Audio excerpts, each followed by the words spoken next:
Sci-Fi Classics presents H. Beam Piper's classic science fiction novel, Space Viking. Be sure to hit the like button and subscribe to the channel. Enjoy this treasured novel.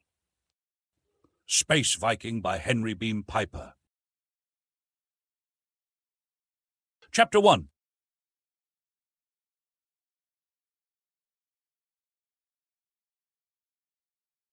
Vengeance is a strange human motivation. It can drive a man to do things which he neither would nor could achieve without it, and because of that, it lies behind some of the greatest sagas of human literature. They stood together at the parapet, their arms about each other's waists, her head against his cheek. Behind, the broad-leaved shrubbery gossiped softly with the wind, and from the lower main terrace came music and laughing voices. The city of Wardshaven spread in front of them, white buildings rising from the wide spaces of green treetops under a shimmer of sun-reflecting aircars above. Far away, the mountains were violet in the afternoon haze, and the huge red sun hung in a sky as yellow as a ripe peach. His eye caught a twinkle 10 miles to the southwest, and for an instant he was puzzled. Then he frowned. The sunlight on the 2,000-foot globe of Duke Angus's new ship, the Enterprise, back at the Gorham shipyards after her final trial cruise. He didn't want to think about that now. Instead, he pressed the girl closer and whispered her name, Elaine, and then, caressing every syllable, Lady Elaine Trask of Traskon.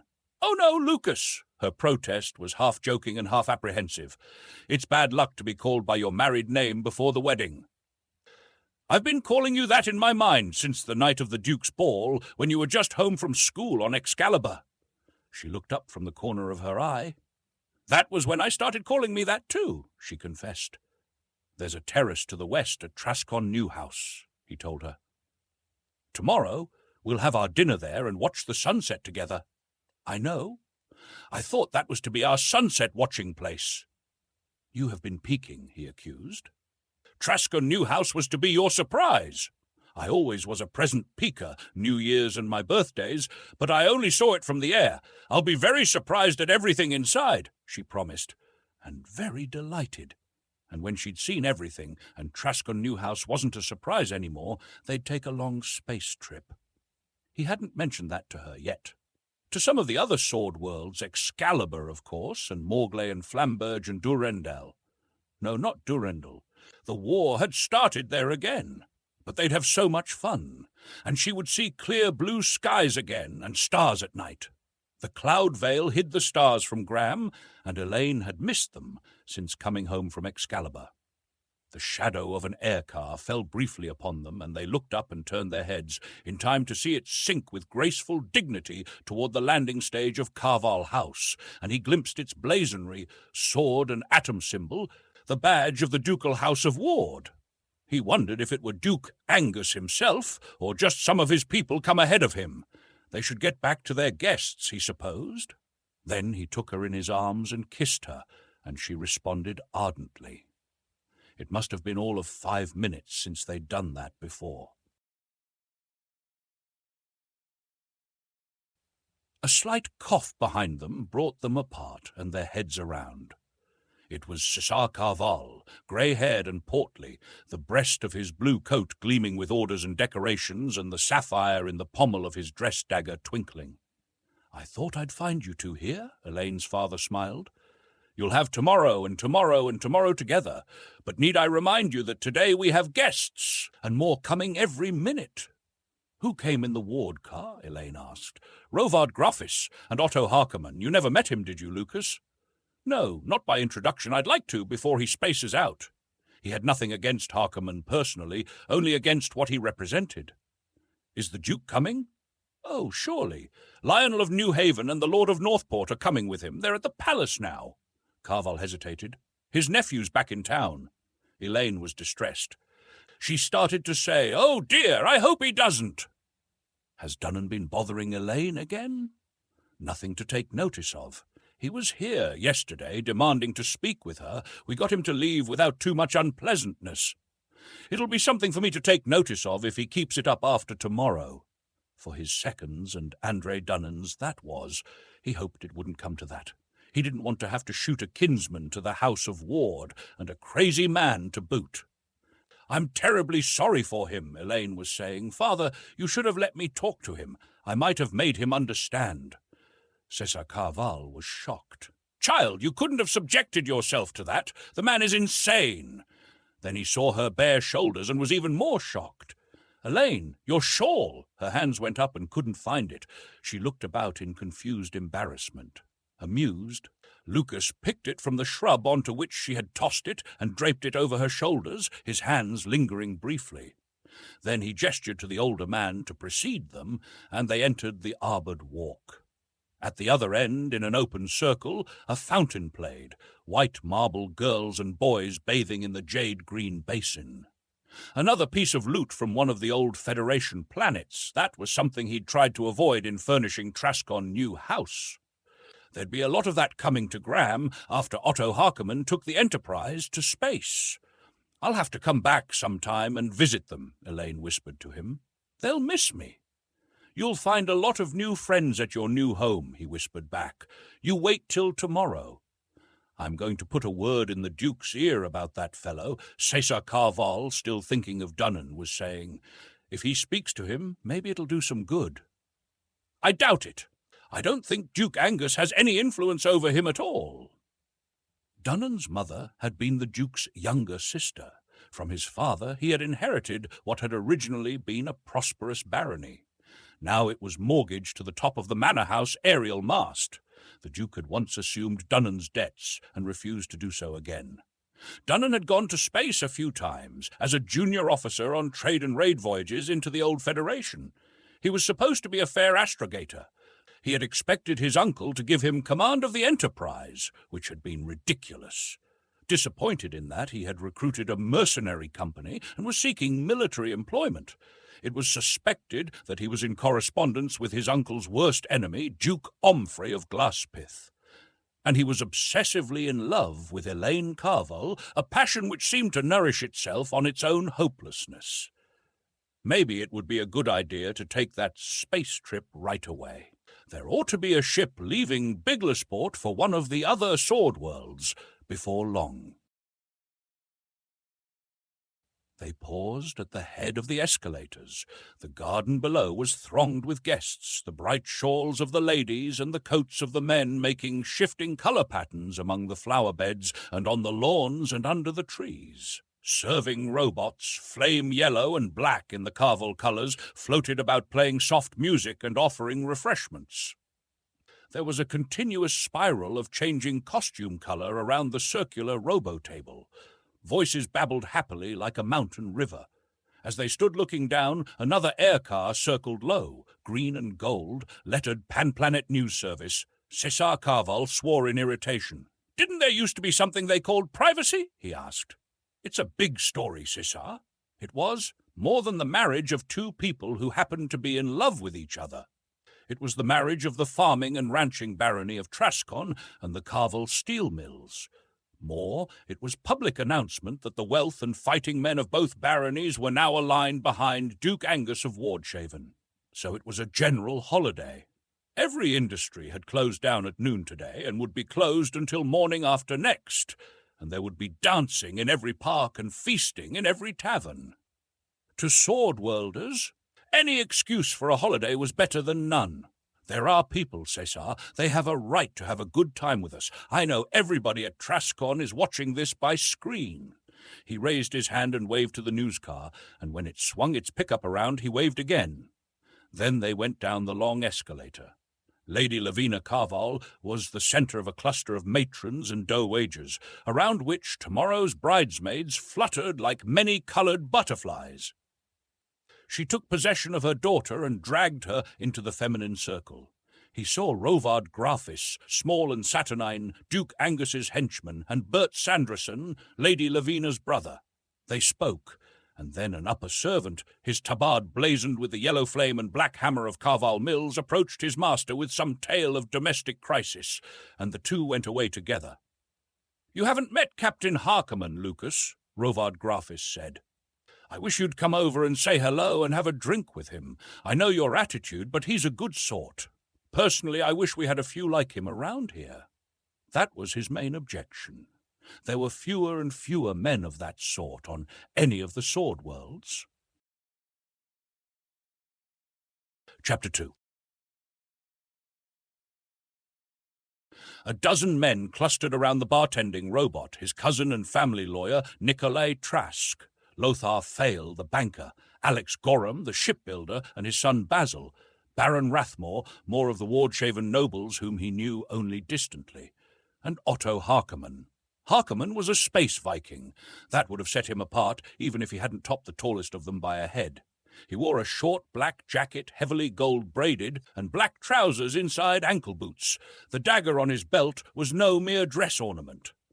His tousled red-brown hair was long enough to furnish extra padding in a combat helmet, and his beard was cut square at the bottom. He had been fighting on Durandal for one of the branches of the royal house contesting fratricidally for the throne.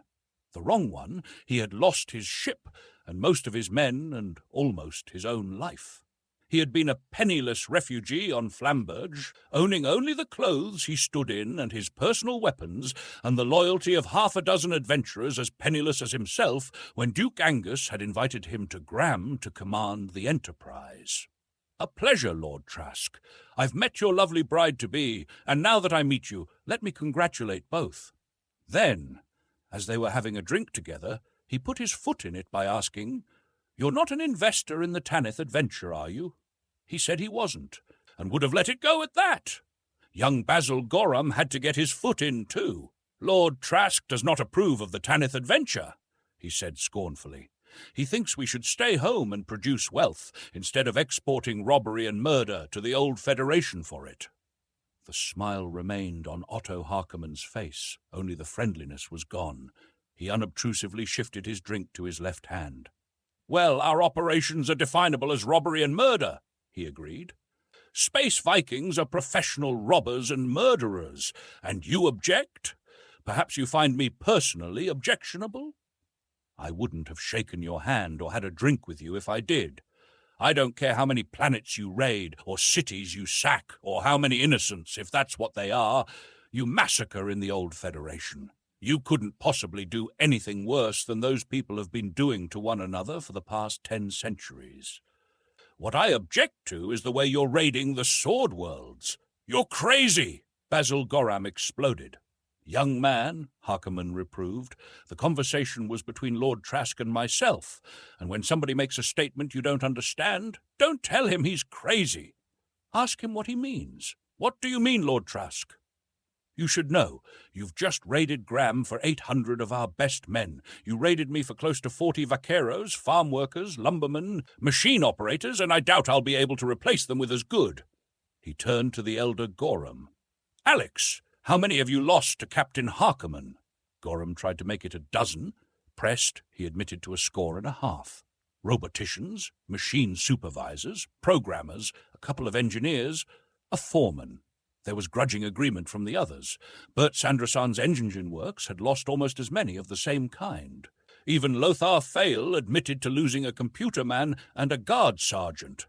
And after they were gone, the farms and ranches and factories would go on, almost but not quite as before. Nothing on Graham, nothing on any of the sword worlds, was done as efficiently as 3 centuries ago. The whole level of sword world life was sinking like the east coastline of this continent, so slowly as to be evident only from the records and monuments of the past. He said as much and added, "And the genetic loss. The best sword world genes are literally escaping to space, like the atmosphere of a low-gravity planet, each generation begotten by fathers slightly inferior to the last. It wasn't so bad when the Space Vikings raided directly from the sword worlds. They got home once in a while. Now they're conquering planets in the old Federation for bases and staying there." Everybody had begun to relax. This wouldn't be a quarrel. Harkonnen, who had shifted his drink back to his right hand, chuckled. "That's right. I've fathered my share of brats in the old Federation, and I know Space Vikings whose fathers were born on old Federation planets." He turned to Basil Gorham. "You see, the gentleman isn't crazy at all. That's what happened to the Terran Federation, by the way.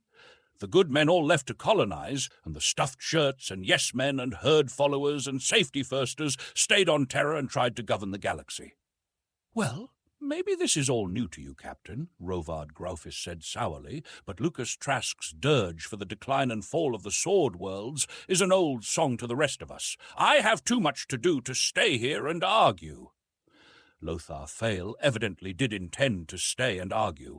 All you're saying, Lucas, is that we're expanding. You want us to sit here and build up population pressure like Terra in the 1st century? With 3.5 billion people spread out on 12 planets? They had that many on Terra alone, and it took us 8 centuries to reach that. That had been since the 9th century atomic era at the end of the Big War. 10,000 men and women on Abigor, refusing to surrender, had taken the remnant of the System States Alliance Navy to space, seeking a world the Federation had never heard of and wouldn't find for a long time. That had been the world they had called Excalibur. From it, their grandchildren had colonized Joyeuse and Durandal and Flambert. Halteclere had been colonized in the next generation from Joyeuse and Graham from Halteclere. We're not expanding, Lothar. We're contracting. We stopped expanding 350 years ago, when that ship came back to Morglay from the old Federation and reported what had been happening out there since the Big War. Before that, we were discovering new planets and colonizing them. Since then, we've been picking the bones of the dead Terran Federation. Something was going on by the escalators to the landing stage. People were moving excitedly in that direction, and the news cars were circling like vultures over a sick cow. Harkerman wondered hopefully if it mightn't be a fight.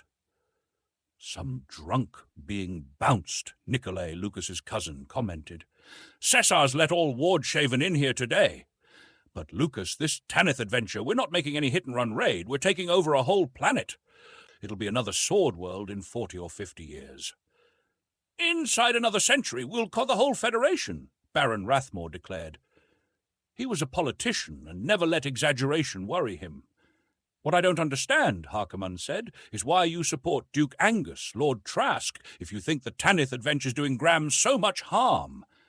If Angus didn't do it, somebody else would. But Angus is going to make himself king of Graham, and I don't think anybody else could do that. This planet needs a single sovereignty. I don't know how much you've seen of it outside this duchy, but don't take Wardshaven as typical. Some of these duchies, like Glaspith or Didrexburg, are literal snake pits. All the major barons are at each other's throats, and they can't even keep their own knights and petty barons in order. Why? There's a miserable little war down in South Main Continent that's been going on for over 2 centuries. That's probably where Dunnan's going to take that army of his, a robot manufacturing baron said. I hope it gets wiped out, and Dunnan with it. You don't have to go to South Main. Just go to Glaspith, somebody else said. Well, if we don't get a planetary monarchy to keep order, this planet will decivilize like anything in the old Federation. Oh, come, Lucas! Alex Gorham protested. That's pulling it out too far. Yes, for one thing, we don't have the Neo-Barbarians, somebody said. And if they ever came out here, we'd blow them to MC Square in nothing flat. Might be a good thing if they did, too. It would stop us squabbling among ourselves. Harkerman looked at him in surprise. Just who do you think the Neo-Barbarians are, anyhow? He asked. Some race of invading nomads, Attila's Huns in spaceships? Well, isn't that who they are? Gorham asked. Niflheim, no. There aren't 12.5 planets in the old Federation that still have hyperdrive, and they're all civilized. That's if civilized is what Gilgamesh is, he added. These are homemade barbarians. Workers and peasants who revolted to seize and divide the wealth and then found they'd smashed the means of production and killed off all the technical brains. Survivors on planets hit during the interstellar wars, from the 11th to the 13th centuries, who lost the machinery of civilization, followers of political leaders on local dictatorship planets, companies of mercenaries thrown out of employment and living by pillage, religious fanatics following self-anointed prophets.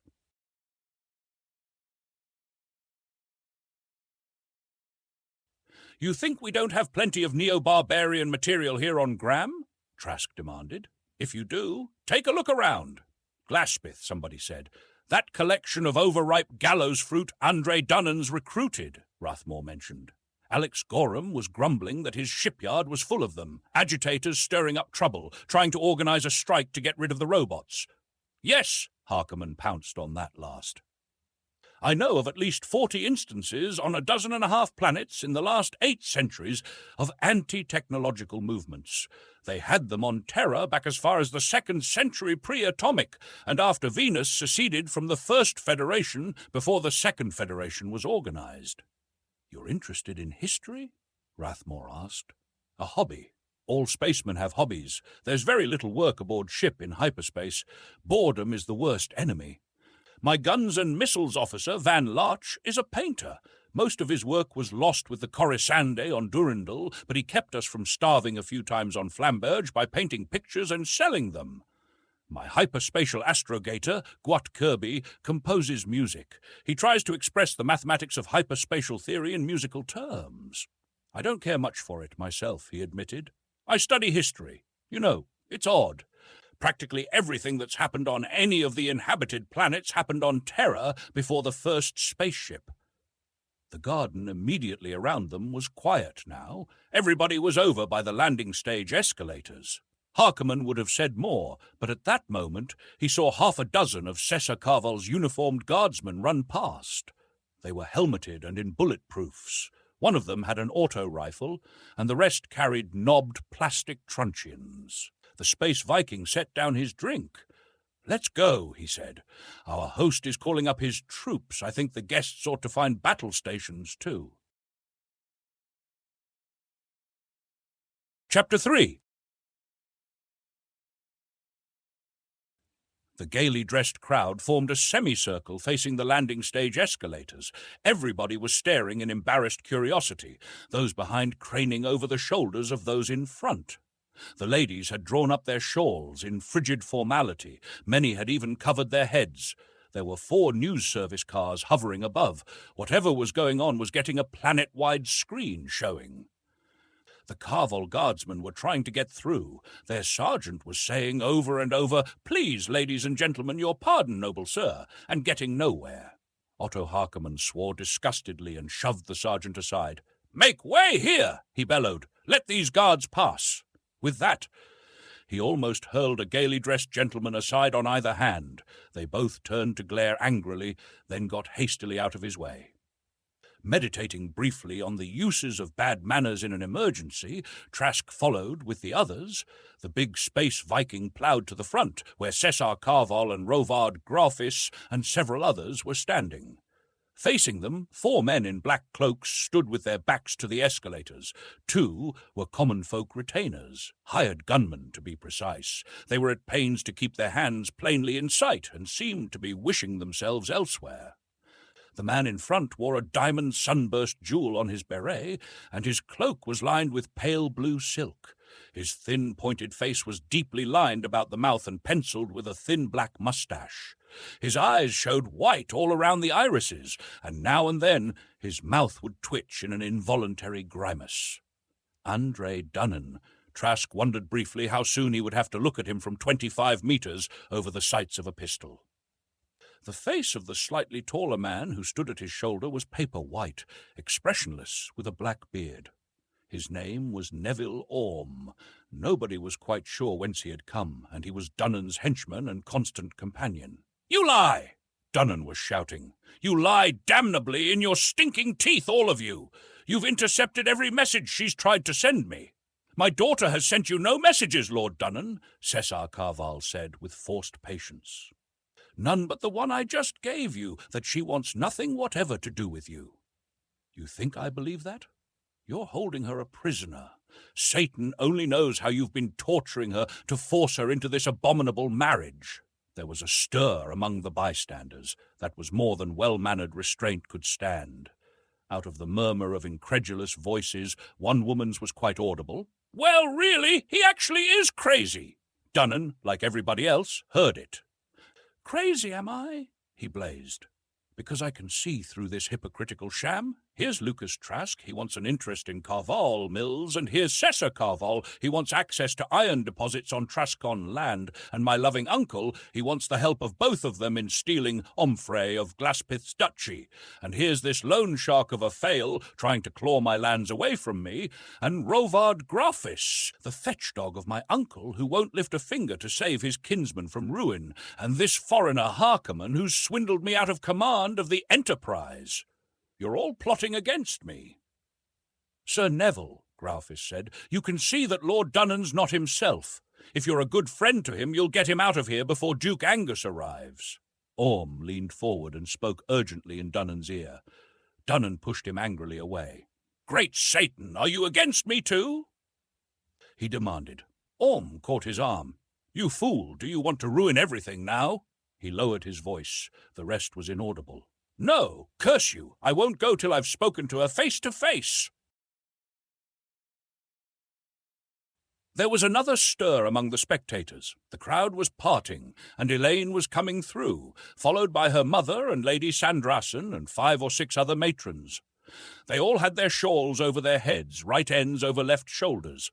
They all stopped except Elaine, who took a few steps forward and confronted Andray Dunnan. He had never seen her look more beautiful, but it was the icy beauty of a honed dagger. Lord Dunnan, what do you wish to say to me? She asked. Say it quickly, and then go. You are not welcome here. Elaine, Dunnan cried, taking a step forward.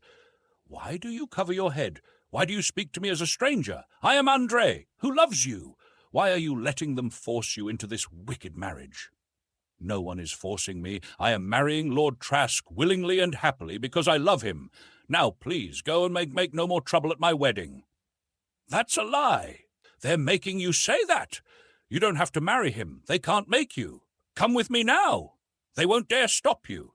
I'll take you away from all these cruel, greedy people. You love me. You've always loved me. You've told me you loved me again and again. Yes, in his own private dream world, a world of fantasy that had now become Andray Dunnan's reality, in which an Elaine Carval, whom his imagination had created, existed only to love him. Confronted by the real Elaine, he simply rejected the reality. I never loved you, Lord Dunnan, and I never told you so. I never hated you either, but you are making it very hard for me not to. Now go, and never let me see you again. With that, she turned and started back through the crowd, which parted in front of her. Her mother and her aunt and the other ladies followed. You lied to me! Dunnan shrieked after her. You lied all the time. You're as bad as the rest of them. All scheming and plotting against me, betraying me. I know what it's about. You all want to cheat me of my rights and keep my usurping uncle on the ducal throne. And you false-hearted harlot, you're the worst of them all. Sir Neville Orme caught his shoulder and spun him around, propelling him toward the escalators. Dunnan struggled, screaming inarticulately like a wounded wolf. Orme was cursing furiously. You two, he shouted. Help me here. Get hold of him. Dunnan was still howling as they forced him onto the escalator, the backs of the 2 retainers' cloaks badged with the Dunnan crescent, light blue on black, hiding him. After a little, an aircar with the blue crescent blazonry lifted and sped away. Lucas, he's crazy, Cesar Carval was insisting. Elaine hasn't spoken 50 words to him since he came back from his last voyage. He laughed and put a hand on Carval's shoulder. I know that, Cesar. You don't think, do you, that I need assurance of it? Crazy, I'll say he's crazy, Rovard Grafis put in. Did you hear what he said about his rights? Wait till his grace hears about that. Does he lay claim to the ducal throne, Sir Rovard? Otto Harkerman asked sharply and seriously. Oh, he claims that his mother was born a year and a half before Duke Angus, and the true date of her birth falsified to give Angus the succession. Why, his present grace was 3 years old when she was born. I was old Duke Fergus's esquire. I carried Angus on my shoulder when Andray Dunnan's mother was presented to the lords and barons the day after she was born. Of course he's crazy, Alex Gorham agreed. I don't know why the Duke doesn't have him put under psychiatric treatment. I'd put him under treatment, Harkerman said, drawing a finger across under his beard. Crazy men who pretend to thrones are bombs that ought to be deactivated before they blow things up. We couldn't do that, Groffus said. After all, he's Duke Angus's nephew. I could do it, Harkonnen said. He only has 300 men in this company of his. Why you people ever let him recruit them, Satan only knows, he parenthesized. I have 800, 500 ground fighters. I'd like to see how they shape up in combat before we space out. I can have them ready for action in 2 hours, and it'd be all over before midnight. No, Captain Harkonnen, his grace would never permit it, Groffus vetoed. You have no idea of the political harm that would do among the independent lords on whom we're counting for support. You weren't here on Graham when Duke Richard of Didrexburg had his sister Sansia's second husband poisoned. Chapter 4. They halted under the colonnade. Beyond, the lower main terrace was crowded, and a medley of old love songs was wafting from the sound outlets for the 6th or 8th time around. He looked at his watch. It was 90 seconds later than the last time he had done so. Give it 15 more minutes to get started, and another 15 to get away after the marriage toasts and the felicitations. And no marriage, however pompous, lasted more than half an hour. An hour, then, till he and Elaine would be in the aircar, bulleting toward Traskon. The love song stopped abruptly. After a momentary silence, a trumpet, considerably amplified, blared, the ducal salute. The crowd stopped shifting. The buzz of voices ceased. At the head of the landing stage escalators there was a glow of colour, and the ducal party began moving down. A platoon of guards in red and yellow, with gilded helmets and tasselled halberds. An esquire bearing the sword of state. Duke Angus, with his council, Otto Harkonnen among them, the Duchess Flavia and her companion ladies, the household gentlemen and their ladies, more guardsmen. There was a great burst of cheering. The news service air cars got into position above the procession. Cousin Nicolay and a few others stepped out from between the pillars into the sunlight. There was a similar movement at the other side of the terrace. The ducal party reached the end of the central walkway, halted and deployed. "All right, let's shove off," Cousin Nicolay said, stepping forward. 10 minutes since they had come outside, another 5 to get into position. 50 minutes now till he and Elaine, Lady Elaine Trask of Traskon for real and for always, would be going home. "Sure the car's ready?" he asked for the 100th time. His cousin assured him that it was. Figures in carvel black and flame yellow appeared across the terrace. The music began again, this time the stately noble's wedding march, arrogant and at the same time tender. Cesar Carval's gentleman secretary and the Carval lawyer, executives of the steel mills, the Carval guard captain. Cesar himself, with Elaine on his arm. She was wearing a shawl of black and yellow. He looked around in sudden fright. "For the love of Satan, where's our shawl?" he demanded, and then relaxed when one of his gentlemen exhibited it, green and tawny in Traskon colours. The bridesmaids, led by Lady Lavina Carval. Finally, they halted 10 yards apart in front of the Duke. "Who approaches us?" Duke Angus asked of his guard captain. He had a thin, pointed face, almost femininely sensitive, and a small, pointed beard. He was bareheaded except for the narrow golden circlet, which he spent most of his waking time scheming to convert into a royal crown. The guard captain repeated the question. "I am Sir Nicolay Trask. I bring my cousin and liege lord Lucas, Lord Trask, Baron of Traskon. He comes to receive the Lady Demoiselle Elaine, daughter of Lord Cesar Carval, Baron of Carval Mills, and the sanction of your grace to the marriage between them." Sir Maximon Jorge, Sir Carval's henchman, named himself and his lord. They brought the Lady Demoiselle Elaine to be wed to Lord Trask of Traskon. The Duke, satisfied that these were persons whom he could address directly, asked if the terms of the marriage agreement had been reached. Both parties affirmed this. Sir Maximon passed a scroll to the Duke. Duke Angus began to read the stiff and precise legal phraseology. Marriages between noble houses were not matters to be left open to dispute. A great deal of spilled blood and burned powder had resulted from ambiguity on some point of succession or inheritance or dower rights. Lucas bore it patiently. He didn't want his great-grandchildren and Elaine's shooting it out over a matter of a misplaced comma. "And these persons here before us do enter into this marriage freely?" the Duke asked when the reading had ended. He stepped forward as he spoke, and his esquire gave him the two-hand sword of state, heavy enough to behead a bisonoid. Trask stepped forward. Cesar Carval brought Elaine up. The lawyers and henchmen obliqued off to the sides. "How say you, Lord Trask?" he asked almost conversationally. "With all my heart, your grace. And you, Lady Demoiselle Elaine?" "It is my dearest wish, your grace." The Duke took the sword by the blade and extended it. They laid their hands on the jewelled pommel. "And do you and your houses avow us, Angus, Duke of Wardshaven, to be your sovereign prince, and pledge fealty to us and to our legitimate and lawful successors?" "We do." Not only he and Elaine, but all around them and all the throng in the gardens answered, the spectators in shouts. Very clearly, above it all, somebody, with more enthusiasm than discretion, was bawling, "Long live Angus the First of Graham!" "And we, Angus, do confer upon you two and your houses the right to wear our badge as you see fit, and pledge ourselves to maintain your rights against any and all who may presume to invade them. And we declare that this marriage between you two and this agreement between your respective houses does please us, and we avow you two, Lucas and Elaine, to be lawfully wed. And whoso questions this marriage challenges us, in our teeth and to our despite." That wasn't exactly the wording used by a ducal lord on Graham. It was the formula employed by a planetary king like Napoleon of Flamberge or Rodolphe of Excalibur. And now that he thought of it, Angus had consistently used the royal first-person plural. Maybe that fellow who had shouted about Angus the First of Graham had only been doing what he'd been paid to do. This was being telecast. And Omfrey of Glaspith and Rigid of Didrexburg would both be listening. As of now, they'd start hiring mercenaries. Maybe that would get rid of Dunnan for him. The Duke gave the two-hand sword back to his esquire.